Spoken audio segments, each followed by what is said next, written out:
Hello प्यारे, स्वागत है तुम सभी का तुम्हारे अपने यूट्यूब चैनल आज क्लासेस पे। प्यारे, मैं हूं आदित्य गोस्वामी एंड आज लिख रहे हैं मोस्ट डिमांडेड वीडियो को। जी हाँ प्यारे, बहुत सारे कमेंट आ रहे थे कि सर सब्जेक्टिव क्वेश्चन को लाइए एंड उससे भी ज्यादा कमेंट आ रहे थे कि सर इंग्लिश मीडियम में भी लाइए।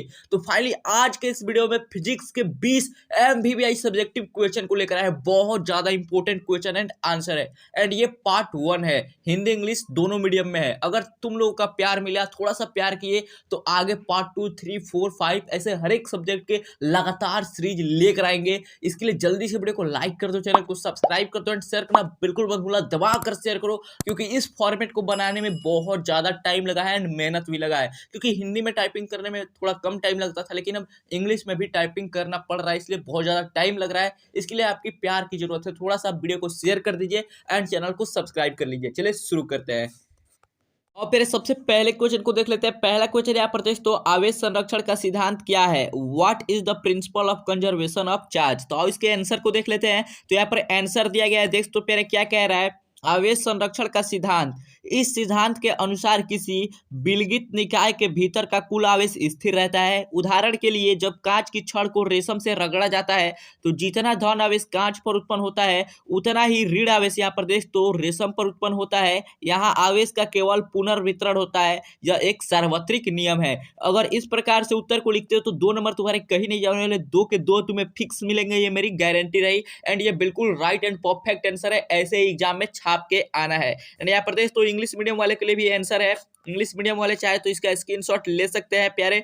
एंड अगर तुम लोग ऐसे ही प्यार करते रहे, हमारा परिवार बढ़ता रहा, अच्छा खासा रिस्पॉन्स आया, तो हर एक वीडियो इंग्लिश एंड हिंदी दोनों मीडियम में बनाई जाएंगी, ऑब्जेक्टिव के एंड सब्जेक्टिव के। तो वीडियो को जरूर से लाइक कर देना एंड वीडियो को दबाकर शेयर करना। चलो फिर नेक्स्ट क्वेश्चन की ओर चलते हैं। नेक्स्ट क्वेश्चन यहाँ पर देख तो 2 नंबर प्रश्न क्या कह रहा है। 2 नंबर प्रश्न कह रहा है विद्युत आवेश क्या है, इसके 2 गुणों को लिखे। What is electric charge, right it's 2 properties. तो यहाँ पर उत्तर देख तो सबसे पहले विद्युत आवेश किसे कहते हैं। तो विद्युत आवेश वह भौतिक राशि है जिसके कारण पदार्थ में विद्युत तथा उससे संबंधित प्रभाव उत्पन्न होते हैं। इसके 2 गुण निम्नलिखित हैं, नीचे दिए गए हैं। तो कौन से 2 गुण है आओ देख लेते हैं। तो यहाँ पर सबसे पहले देख तो पहला गुण जो दिया गया है, आवेश योगात्मक होते हैं। और दूसरा जो गुण दिया गया है यहाँ पर, आवेश संरक्षित होते हैं। एंड यहाँ पर इंग्लिश मीडियम वालों के लिए भी आंसर है, इसको आप स्क्रीनशॉट ले सकते हो। एंड वीडियो को जरूर लाइक करना क्योंकि बहुत ज्यादा मेहनत लगी है बनाने में वीडियो, क्योंकि फॉर्मेट तैयार करने में बहुत ज्यादा मेहनत लगा है। तो वीडियो को जरूर से लाइक करना है, चैनल को सब्सक्राइब करना है। चलो नेक्स्ट क्वेश्चन की ओर चलते हैं।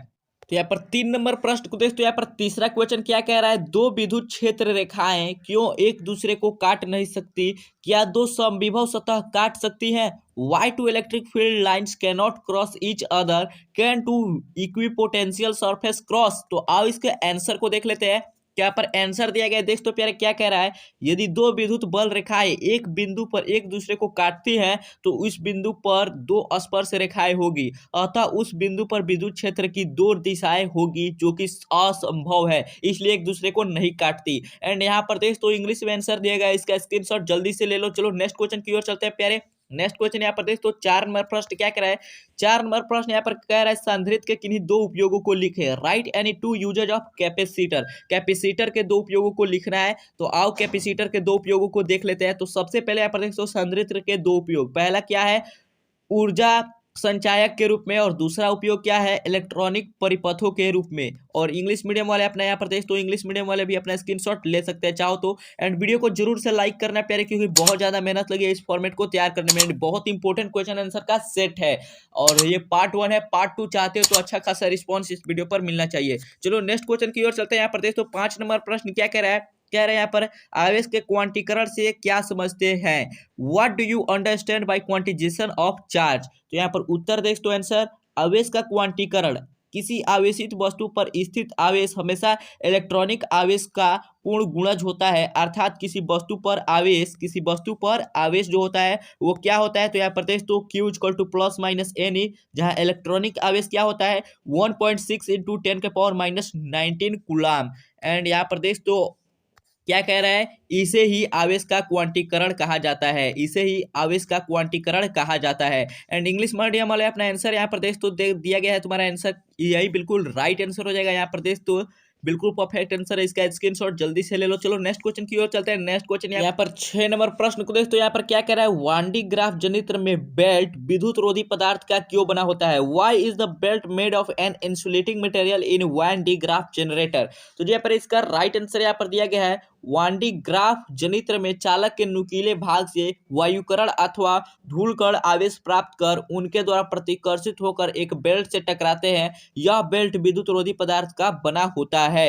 एंड यहाँ पर उसके आगे का आंसर देख तो प्यारे क्या कह रहा है, यहाँ पर कह रहा है इसका काम है कि एक चालक से दूसरे चालक तक आवेश पहुंचाना। इसके लिए यह आवश्यक है कि बेल्ट द्वारा लिया गया आवेश उस पर फैले नहीं बल्कि स्थानांतरित हो, माने एक जगह एकत्रित हो। बेल्ट के साथ ये आवेश जब ग्राहक के नुकीले चालक के सिरों के निकट पहुंचते हैं तो नुकीले सिरों से होकर विपरीत प्रकार के आवेश से चालक से बाहर निकलकर बेल्ट पर के आवेश को उदासीन बना देते हैं। इसके लिए बेल्ट को विद्युत रोधी पदार्थ का बना होना आवश्यक है, नहीं तो यह क्रिया संभव नहीं होगा। इसीलिए जो बेल्ट है उसको विद्युत रोधी पदार्थ से बनाया जाता है। एंड प्यारे चाहो तो इसका स्क्रीनशॉट जल्दी से ले सकते हो। एंड यहाँ पर इंग्लिश मीडियम वालों के लिए भी है, इंग्लिश मीडियम वाले जल्दी से अपना स्क्रीनशॉट यहाँ पर ले सकते हैं। एंड प्यारे थम्स अप जरूर कर देना, सभी लोग वीडियो को लाइक कर देना एंड दबा कर शेयर करो कि बहुत ज्यादा मेहनत लगी है एंड बहुत इंपॉर्टेंट क्वेश्चन तुम्हारे लिए लेकर आए हैं जो कि डायरेक्टली एग्जाम में देखने को मिलेंगे, ये मेरी 100% गारंटी रही। चलो पहले नेक्स्ट क्वेश्चन की ओर चलते हैं। नेक्स्ट क्वेश्चन यहाँ पर देख तो 7 नंबर प्रश्न क्या कह रहा है, 7 नंबर प्रश्न यहाँ पर कह रहा है तुम्हारा देख तो क्या कह रहा है, विद्युत मशीनों में कहीं तीखा कोर या नोक नहीं छोड़ा जाता है, क्यों? शार्प कोर और tip is not left anywhere in electric machines, why? क्यों नहीं छोड़ा जाता है? तो आप फिर इसके राइट आंसर को देख लेते हैं। तो यहाँ पर राइट आंसर देख तो क्या कह रहा है, किसी चालक के नुकीले भाग की वक्रता त्रिज्या काफी होती है, उस भाग के नजदीक विद्युत तीव्रता काफी अधिक हो जाती है। इस स्थिति में हवा का विद्युत रोध भंग हो जाएगा, चालक के नोक से आवेश निकलकर हवा में प्रवाहित होने लगते हैं और तब आवेशित हवा के कण हटते जाते हैं और आवेश लगातार बाहर निकलते जाते हैं। इससे चालक पर आवेश घटता है और चालक अनावेशित हो जाते हैं। यहाँ पर देख तो ये हिंदी मीडियम वाले के लिए आंसर है। एंड ऐसे आंसर को लिखे हुए इस प्रकार सजा के तो 2 नंबर कहीं नहीं जाने वाले हैं। एंड यहाँ पर इंग्लिश मीडियम वाले अपने आप आंसर देख तो एंड इसका स्क्रीनशॉट तेजी में ले सकते हो। चलो स्क्रीनशॉट ले लिया, चलो नेक्स्ट क्वेश्चन की ओर चलते हैं। पहले नेक्स्ट क्वेश्चन यहाँ पर देख तो 8 नंबर प्रश्न क्या कह रहा है, 8 नंबर प्रश्न यहाँ पर कह रहा है किसी चालक का तल समविभवी होता है, क्यों? The plane of a conductor is equipotential, why? तो यहाँ पर देख तो आंसर दिया गया है किसी चालक का तल समविभवी होता है क्योंकि उसके किसी बिंदु पर यदि विभव अधिक होता तो आवेश कम विभव वाले बिंदु की ओर प्रवाहित होकर विभव को बराबर कर देता है। किसी बंद खोखले आवेशित चालक के भीतर सभी स्थान पर विभव बराबर होता है और चालक के तल के विभव के बराबर होता है क्योंकि चालक के अंदर विद्युत क्षेत्र की तीव्रता शून्य होती है। एंड ये बिल्कुल राइट आंसर है, जल्दी से इसका स्क्रीनशॉट ले लो। चलो पहले नेक्स्ट क्वेश्चन की ओर चलते हैं। एंड उससे पहले अपना जो इंग्लिश मीडियम वाले हैं स्क्रीनशॉट ले सकते हैं, बिल्कुल राइट आंसर है। एंड ऐसे एग्जाम में लिखोगे तो एक भी नंबर नहीं कटने वाला है। चलो पहले नेक्स्ट क्वेश्चन की ओर चलते हैं। देख तो यहाँ पर 9 नंबर प्रश्न क्या कह रहा है, 9 नंबर प्रश्न कह रहा है एक आवेशित संधारित्र और सेल में क्या अंतर है, एक आवेशित संधारित्र और सेल में क्या अंतर है, what is the difference between a charge capacitor and a cell? तो यहाँ पर देख तो आंसर दिया गया है आवेशित संधारित्र में संचित ऊर्जा विद्युत ऊर्जा प्रदान करता है जबकि विद्युत सेल नियत विभवांतर पर रासायनिक ऊर्जा को विद्युत ऊर्जा में बदलती है। एंड यहाँ पर इंग्लिश में भी आंसर दिया गया है, इसको जल्दी से स्क्रीनशॉट ले लो। स्क्रीनशॉट ले लिए, चलो नेक्स्ट क्वेश्चन की ओर चलते हैं। यहाँ पर देख तो 10 नंबर प्रश्न आप क्या कह रहे हैं, 10 नंबर प्रश्न यहाँ पर कह रहा है प्यारे देख तो चालक की धारिता से आप क्या समझते हैं, चालक की धारिता से आप क्या समझते हैं, what do you understand by carrying capacity of the driver? तो यहाँ पर देख तो आंसर दिया गया है चालक की विद्युत धारिता, किसी चालक की विद्युत धारिता या धारिता यानी कि संधारित्र संख्यात्मक रूप से उस आवेश के बराबर होती है जो उसका विभव एकांक से बढ़ा दे। किसी चालक की विद्युत धारिता से उस चालक द्वारा आवेश संचित करने की क्षमता व्यक्त होती है। विद्युत धारिता का सही मात्रक फैराडे होता है, यानी कि इसे एफ से सूचित किया जाता है। ये बिल्कुल राइट आंसर है हिंदी मीडियम वालों के लिए। एंड यहाँ पर देख तो इंग्लिश में तुम्हारा आंसर दिया गया है, जल्दी से इसका स्क्रीनशॉट ले सकते हो। एंड यहाँ पर देख तो 10 यानी कि हमारे आधे जो इंपॉर्टेंट क्वेश्चन है समाप्त हो चुके हैं। अभी तक वीडियो को लाइक नहीं किया तो वीडियो को लाइक कर दो, चैनल को सब्सक्राइब कर दो एंड जल्दी से शेयर कर दो, दबा कर शेयर करो क्योंकि बहुत ज्यादा मेहनत लगी है इस वीडियो को बनाने में। एंड अभी 10 इंपॉर्टेंट क्वेश्चन को करना बाकी है एंड चाहते हो कि ऐसे और सीरीज आते रहे तो वीडियो को लाइक जरूर से कर देना। चलो नेक्स्ट क्वेश्चन की ओर चलते हैं। तो 11 नंबर प्रश्न को दोस्तों पे यहाँ पर क्या रहा है, वाट हीन धारा क्या है, व्हाट इज वेटलेस करंट, यानी कि यहाँ पर दोस्तों इसका राइट आंसर दिया गया है, यदि किसी प्रत्यावर्ती परिपथ में धारा प्रवाहित होने पर कोई शक्ति व्यय ना हो तो परिपथ की धारा को वाटहीन धारा कहा जाता है। यह तभी संभव है जब शक्ति गुणांक का मान शून्य हो। यहाँ पर दोस्तों चोक कुंडली की रचना इसी सिद्धांत पर की जाती है।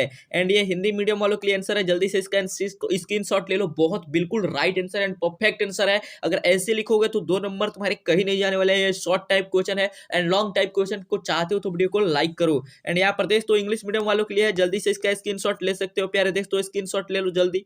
चलो स्क्रीनशॉट ले लिए तो नेक्स्ट क्वेश्चन की ओर चलते हैं। यहाँ पर दोस्तों नेक्स्ट क्वेश्चन कह रहा है 12 नंबर प्रश्न क्या कह रहा है, ट्रांसफार्मर का क्रोड परतदार क्यों होता है, ट्रांसफार्मर का क्रोड परतदार क्यों होता है, why is the core of a transformer laminated. तो यहाँ पर आंसर दिया गया है, ट्रांसफार्मर के लोहे के क्रोड में फ्लक्स परिवर्तन के कारण भंवर धाराएं उत्पन्न हो जाती है, जिसके कारण लोहे का क्रोड गर्म हो जाता है। इस प्रकार विद्युत ऊर्जा का ऊष्मा के रूप में क्षय होता है। इस हानि को कम करने के लिए क्रोड को एक दूसरे के विद्युत रोधित लोहे की पट्टियों द्वारा परतदार बनाया जाता है और कोड को परतदार कहा जाता है। ये बिल्कुल राइट आंसर है प्यारे। एंड चलो यहाँ प्रदेश तो इंग्लिश मीडियम वाले भी अपना स्क्रीनशॉट ले सकते हैं। यहाँ प्रदेश तो इंग्लिश में इसका राइट आंसर दिया गया है। चलो पहले नेक्स्ट क्वेश्चन की ओर चलते हैं। नेक्स्ट क्वेश्चन यहाँ प्रदेश तो 13 नंबर प्रश्न क्या कह रहा है, 13 नंबर प्रश्न कह रहा है संट के 2 उपयोग लिखे, write two uses of shunt, shunt के 2 उपयोग को लिखना है। तो आओ इसके जल्दी से 2 उपयोग देख लेते हैं कौन कौन से है। तो यहाँ पर पहला उपयोग है, संट के 2 उपयोग निम्नलिखित है। पहला है गैल्वेनोमीटर को उच्च धारा से क्षति होने से बचाता है, और दूसरा उपयोग है गैल्वेनोमीटर के समानांतर क्रम में संट लगाकर इसे एमीटर बनाया जाता है। एंड यहाँ पर इंग्लिश मीडियम वाले भी अपना देख तो स्क्रीनशॉट ले सकते हो प्यारे, यहाँ पर दिया गया बिल्कुल राइट आंसर है। एंड यहाँ पर 14 नंबर प्रश्न को देख लेते हैं। 14 नंबर क्वेश्चन यहाँ पर क्या कह रहा है आओ देख लेते हैं। नंबर प्रश्न को देखते हैं, यहाँ पर कह रहा है चुंबकीय फ्लक्स क्या है, इसका एसआई मात्रक लिखे। What is magnetic flux, right it's SI unit. तो यहाँ पर आंसर दिया गया दोस्तों चुंबकीय फ्लक्स एक समान चुंबकीय क्षेत्र में चुंबकीय प्रेरण तथा अल्पांशीय क्षेत्र सदिश के अदिश गुणनफल को चुंबकीय फ्लक्स कहा जाता है। इसे यहाँ पर दोस्तों फाई द्वारा सूचित किया जाता है। यहाँ पर बिल्कुल राइट आंसर दिया गया है, इसे तुम लिख सकते हो, चाहो तो स्क्रीनशॉट ले सकते हो, हिंदी इंग्लिश दोनों मीडियम में है। एंड यहाँ पर प्यारे दोस्तों 15 नंबर प्रश्न तुम्हारे सामने आ चुका है। यहाँ पर 15 नंबर प्रश्न को देखते हैं। यहाँ पर 15 नंबर प्रश्न कह रहा है किन कारणों से ट्रांसफार्मर की दक्षता कम होती है, due to which reason the efficiency of transformer decrease. तो यहाँ पर आंसर दिया गया दोस्तों ट्रांसफार्मर में कुछ कारणों से ऊर्जा क्षय होने के कारण द्वितीय कुंडली को प्राप्त ऊर्जा प्राथमिक कुंडली को दी गई कर्ज से कम होती है, जिसके कारण उसकी क्षमता कम हो जाती है। एंड यहाँ पर पैर देख तो इंग्लिश मीडियम में भी आंसर है, तो जल्दी से इंग्लिश मीडियम वाले अपना स्क्रीनशॉट ले सकते हैं। एंड वीडियो को लाइक जरूर से करना प्यारे, क्योंकि बहुत ज्यादा मेहनत लगी है इस फॉर्मेट को तैयार करने में। अच्छा खासा रिस्पांस मिला, तो आगे भी ऐसे और क्वेश्चन आंसर लेकर आएंगे तुम्हारे लिए। यहाँ पर देख तो 16 नंबर प्रश्न क्या कह रहा है, विद्युत चुंबकीय प्रेरण के लिए फैराडे का नियम क्या है। विद्युत चुंबकीय प्रेरण के लिए फैराडे का नियम क्या है, what is the Faraday law for electromagnetic induction. तो यहाँ पर देख तो फैराडे के नियम दिए गए हैं, क्या है फैराडे का नियम। तो यहाँ पर देख तो क्या कह रहा है, विद्युत चुंबकीय प्रेरण से संबंधित फैराडे के नियम निम्नलिखित 2 नियम है। तो आओ पहले दोनों नियम को देख लेते हैं। तो यहाँ पर फैराडे का पहला नियम दिया गया है, कह रहा है यदि किसी बंद विद्युत परिपथ से संबद्ध फ्लक्स में समय के साथ परिवर्तन होता है तो परिपथ में विद्युत वाहक बल प्रेरित होता है, और वह तब तक वर्तमान रहता है जब तक चुंबकीय फ्लक्स का परिवर्तन होता रहता है। एंड यहाँ पर दूसरा नियम दिया गया है, किसी कुंडली या बंद परिपथ में प्रेरित विद्युत वाहक बल का परिमाण उससे संबंध चुंबकीय फ्लक्स के परिवर्तन की दर के समानुपाती होता है। इस दोनों नियम को अगर लिखते हो तो 2 नंबर तुम्हें बिल्कुल मिलेंगे, ये मेरी गारंटी रही। चलो फिर नेक्स्ट क्वेश्चन की ओर चलते हैं। एंड उससे पहले इंग्लिश मीडियम वाले अपना स्क्रीनशॉट ले सकते हैं। यहाँ पर प्यारे दोस्तों इंग्लिश मीडियम वालों के लिए भी लेकर आए हैं हम तुम्हारे लिए। यहाँ पर इंग्लिश मीडियम में है, स्क्रीनशॉट जल्दी से ले लो, ले लिया स्क्रीनशॉट। चलो नेक्स्ट क्वेश्चन की ओर चलते हैं। यहाँ पर दोस्तों 17 नंबर प्रश्न तुम्हारे सामने आ चुका है। क्या कह रहा है, शक्ति गुणांक क्या है, व्हाट इज पावर फैक्टर। शक्ति गुणांक क्या है, तो आंसर देख तो कह रहा है किसी प्रत्यावर्ती धारा परिपथ का शक्ति गुणांक परिपथ की यथार्थ माध्य शक्ति और आभासी माध्य शक्ति का अनुपात है। एंड यहाँ पर इंग्लिश में आंसर दिया गया है power factor of an alternating current circuit is the ratio of the real mean power and apparent mean power of the circuit। ऐसे तुम लोग आंसर लिख सकते हो एंड स्क्रीनशॉट जल्दी से ले लो। एंड यहाँ पर 18 नंबर प्रश्न तुम्हारे सामने आ चुका है। 18 नंबर प्रश्न क्या कह रहा है, धारा घनत्व से क्या समझते हैं, धारा घनत्व से क्या समझते हैं, what do you understand by current density. यहाँ पर आंसर दिया गया है किसी चालक के प्रति एकांक क्षेत्रफल से प्रवाहित विद्युत धारा के परिमाण को धारा घनत्व कहा जाता है, इसे जे द्वारा सूचित किया जाता है। इंग्लिश में भी आंसर दिया गया है, जल्दी से स्क्रीनशॉट ले सकते हो। एंड यहाँ पर 19 नंबर प्रश्न को तेजी में देख लेते हैं। यहाँ पर देखो 19 नंबर प्रश्न द्वारा क्या रहा है, 19 नंबर प्रश्न कह रहा है प्रतिरोधकता एवं विद्युतीय चालकता से क्या समझते हैं, what do you understand by resistivity and electrical conductivity. तो यहाँ पर देखो आंसर दिया गया है तुम्हारा, तो यहाँ पर पहले आंसर को देख लेते हैं। प्रतिरोधकता क्या है, किसी चालक का प्रतिरोध चालक के लंबाई के समानुपाती तथा चालक तार के अनुप्रस्थ काट के क्षेत्रफल के व्युत्क्रमानुपाती होता है। और यहाँ पर दिया गया है विद्युतीय चालकता, किसी चालक पदार्थ के प्रतिरोधकता के व्युत्क्रम को विद्युतीय चालकता कहा जाता है, इसे के द्वारा सूचित किया जाता है। एंड यहाँ पर देख तो इंग्लिश में भी आंसर दिया गया है, तो इंग्लिश वाले अपना स्क्रीनशॉट ले सकते हो प्यारे। एंड वीडियो को जरूर शेयर करना। यहाँ पर देख तो 20 नंबर क्वेश्चन आ चुका है, जो कि लास्ट क्वेश्चन है इस सेशन का। लॉरेंटेज का बल क्या है, लॉरेंटेज बल क्या है, व्हाट इज लॉरेंटेज फोर्स। यहाँ पर देख तो उत्तर दिया गया है, यदि कोई आवेशित कण किसी स्थान पर स्थित हो एवं उस स्थान पर विद्युतीय क्षेत्र ई तथा चुंबकीय क्षेत्र बी दोनों स्थित हो, तो उस आवेशित कण पर लगने वाले परिणामी बल दोनों बलों के सदिश योगफल के बराबर होता है, अर्थात F equal to F E plus F M, इसे ही हम लॉरेंटेज बल कहते हैं। एंड यहाँ पर इंग्लिश में आंसर दिया गया, जल्दी से इसका स्क्रीनशॉट ले सकते हो प्यारे। एंड प्यारे अभी तक वीडियो में एंड तक बने हुए हो तो इसके लिए तहे दिल से धन्यवाद। एंड तुम लोगों के लिए एक बहुत बड़ी खुशखबरी है, अगर तुम लोग हमारे टारगेट जो है यानी कि 10K सब्सक्राइबर का अगर इसको हिट करते तो एक बहुत बड़ा सरप्राइज मिलेगा तुम लोगों को।